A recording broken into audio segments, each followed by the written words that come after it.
As an indie game developer, I think that there's tremendous value in playing a game to learn from it. And whether you're a gamer wondering if you should purchase Sonic Frontiers, or you're an inspiring indie game developer yourself, you're both facing the same question right now. Is Sonic Frontiers worth my time? So the game starts with Dr. Ivo Robotnik that opens up some kind of portal by inserting this item inside of this big stone statue. Oh, you and your robots.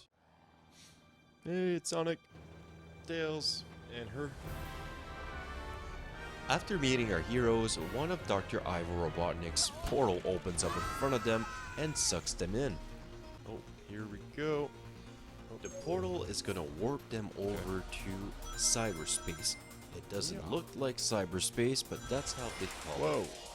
Anyways, this is essentially a linear version of the game, presented as a mini stage where you need to simply collect as many rings as you can and complete the stage in the shortest amount of time possible. Upon completing this mini stage, Sonic will be greeted by some kind of mysterious voice that lets Sonic know that he's the only one that can leave cyberspace with his special powers.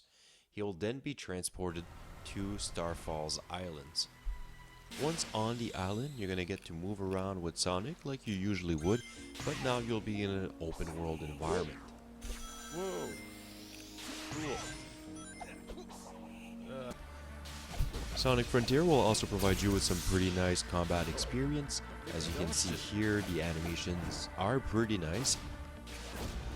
And just like a classic Sonic game, if you get hit, you're gonna lose your rings, and if you get hit again, you will die. However cool the animations are, it does get pretty repetitive pretty quickly. You're essentially just smashing X all the time.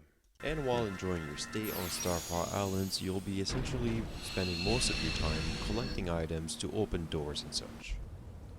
And when you're not busy collecting items, you'll be solving puzzles to open doors and such. And since this is an open world game, Sonic obviously has a skill tree now, so you can collect skill points and unlock different kind of abilities which will allow you to do different combos and things of the such. One of my biggest pet peeves while playing the game is actually how many cutscenes that there are. It's always interrupting your gameplay, and some of those cutscenes are just really long and slow paced. It's almost unbearable. Scenes like this ones are plentiful and unnecessarily long, especially for a game that's supposed to be fast-paced.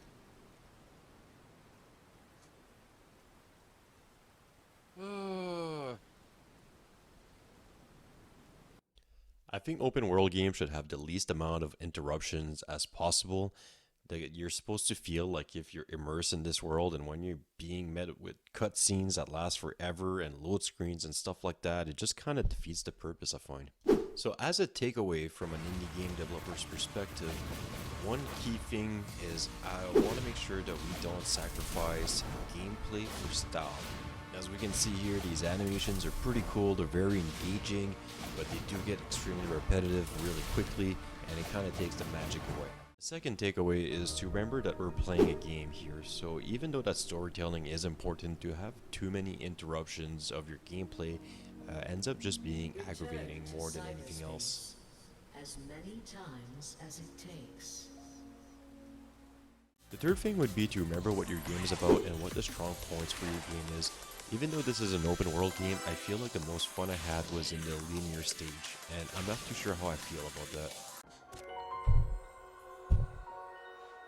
Overall, I think that Sonic Frontier is actually a pretty decent game. I know that the franchise is trying to reinvent itself, so it might just take a couple times before they really get it right.